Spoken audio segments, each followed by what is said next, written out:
coordination number and oxidation state of the element E in the complex ஒரு coordination complex வந்து கொடுத்திருக்காங்க respectively கேட்டிருக்காங்க. எங்கெல்லாம் respectively பாக்குறீங்களோ அங்க என்ன பண்ணணும் அப்படின்னா ஆர்டர் கரெக்டா இருக்கான்னு நம்ம பாத்துக்கணும்.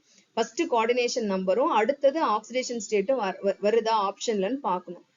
ஏன்னா இந்த மாதிரியான கொஸ்டினுக்கு ஆப்ஷன்ஸ்ல டிராப் இருக்கலாம். அது ஆர்டர் கரெக்டா நம்ம வந்து பார்க்கணும். அது ரொம்ப முக்கியமானது. ரெண்டாவது, இப்போ இந்த காம்ப்ளெக்ஸ் வந்து பாருங்க. இந்த காம்ப்ளெக்ஸ்ல வந்து பார்த்த உடனே கோஆர்டினேஷன் நம்பர்னா என்ன டெஃபினேஷன், எவ்வளோ லிகேண்ட்ஸ் வந்து சென்ட்ரல் மெட்டல் அயானோட எவ்வளோ பாண்ட் மேக் பண்ணிருக்குன்றது தான். சம்டைம்ஸ் நம்ம என்ன பண்ணுவோம் அப்படின்னா இங்க இருக்கக்கூடிய நம்பரை அப்படியே எழுதிடுவோம். ஸோ இந்த ஒரு 2 எத்திலின் டையமின் லிகேண்ட் இருக்கு, ஒரு ஆக்சலேட் அயான் இருக்கு. ஸோ மொத்தம் வந்து 3 கோஆர்டினேஷன் நம்பர்னு நம்ம மிஸ் பண்றதுக்கு சான்சஸ் இருக்கு. சோ அப்படி கிடையாது. இந்த இடத்துல கவனமா இருந்துக்கணும். Density of the ligand is very very important. டென்சிட்டினா என்ன, ஒரு ligand how many coordinate bond that is making, அதுதான் டென்சிட்டி இல்லையா. இங்க கொடுத்திருக்கிற ரெண்டுமே பைடென்டேட் லிகேண்ட். நான் எழுதுற ஸ்ட்ரக்சர் பாருங்க. எத்திலின் டையமினோட ஸ்ட்ரக்சர் வந்து CH2NH2, இது மேல ஒரு லோன் பேர் இருக்கு, அப்புறம் CH2NH2, இங்க ஒரு லோன் பேர் இருக்கு. So bidentate ligand, but it is neutral. இது இல்லையா, இது ஒரு நியூட்ரல் ligand. அதே மாதிரி ஆக்சலேட் எழுதுறேன், COO minus ஆக்சலேட் அயான். இது வந்து நியூட்ரல், இதுவும் பைடென்டேட் தான், ஆனா நியூட்ரல் ligand இது கிடையாது. சரியா?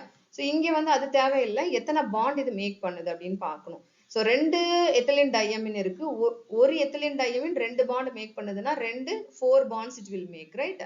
அதே மாதிரியே ஆக்சலேட் அயான் வந்து என்ன பண்ணுவாங்க அப்படின்னா 2 bonds that will make. டோட்டலா இந்த ஈன்ற சென்ட்ரல் மெட்டல் அயான் சுத்தி எத்தனை கோஆர்டினேட் கோவலன்ட் பாண்ட் இருக்கும்? இப்போ டோட்டலா 4 plus 2 6 இருக்கும், ரைட்டா? சோ பேஸ்ட் ஆன் தட் இந்த ரெண்டு ஆப்ஷன் நம்ம ரூல் அவுட் பண்ணிக்கலாம். இங்க 4 இருக்கு, 4 கிடையாது 6 தான். 6 வரக்கூடிய ஆப்ஷன் A and D. இப்போ கவனிங்க, இந்த இடமும் ரொம்ப முக்கியம். சம்டைம்ஸ் நமக்கு ரைட் ஆன்சர் என்னன்னே தெரியாம இருக்கலாம். இந்த மாதிரி நீங்க ரூல் அவுட் பண்ணும் பொழுது 50-50 சான்ஸ் நம்ம இப்போ வந்திருக்கும். முன்னாடி 25% தான் நமக்கு சான்ஸ் இருந்தது ரைட் ஆன்சருக்கு. இப்போ நம்ம இப்போ ரூல் அவுட் பண்ணும் பொழுது 50-50 சான்ஸ் நமக்கு வந்துருச்சு. சரியா? அப்போ நம்ம வந்து அடுத்தது வந்து என்ன பண்ண போறோம் அப்படின்னா ஆக்சிடேஷன் ஸ்டேட் வந்து கண்டுபிடிக்க போறோம். இந்த மாதிரி தான் நீங்க வந்து எக்ஸாம்ல கொஸ்டின் வந்து சால்வ் பண்ணணும். ஸோ இப்போ ஆக்சிடேஷன் ஸ்டேட் வந்து கண்டுபிடிக்கலாம். ஆக்சிடேஷன் ஸ்டேட் இந்த NO2 மைனஸ் இங்க இருக்குது இல்லையா, NO2ன்றது மைனஸ். இது வந்து என்ன அப்படின்னு சொல்லி சொன்னா மோனோடென்டேட் லிகேண்ட். இது மோனோடென்டேட் லிகேண்ட்னா என்ன, சார்ஜ் -1. இது ஒரு counter ion, just charge balance பண்றதுக்காக இந்த இடத்துல இருக்கு. ஸோ இதுக்கு -1 அப்படின்னு சொல்லி சொன்னா இங்க யாருக்கு வந்து +1 இருக்கும், இந்த காம்ப்ளெக்ஸோட சார்ஜ், ஓவரால் சார்ஜ் வந்து +1 அப்படின்னு அர்த்தம். ஸோ இப்போ ஈயோட ஆக்சிடேஷன் ஸ்டேட் கண்டுபிடிக்கலாம்.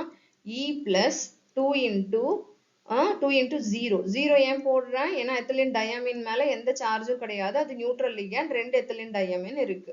ஸோ பிளஸ் ஆக்சிலேட் அயானோட சார்ஜ் என்ன, ஒரு ஆக்சிலேட் அயான் இருக்கு, அதோடைய சார்ஜ் வந்து -2, 2 நெகட்டிவ் சார்ஜ் இருக்கு, which is equal to coordination complex oda charge வந்து +1.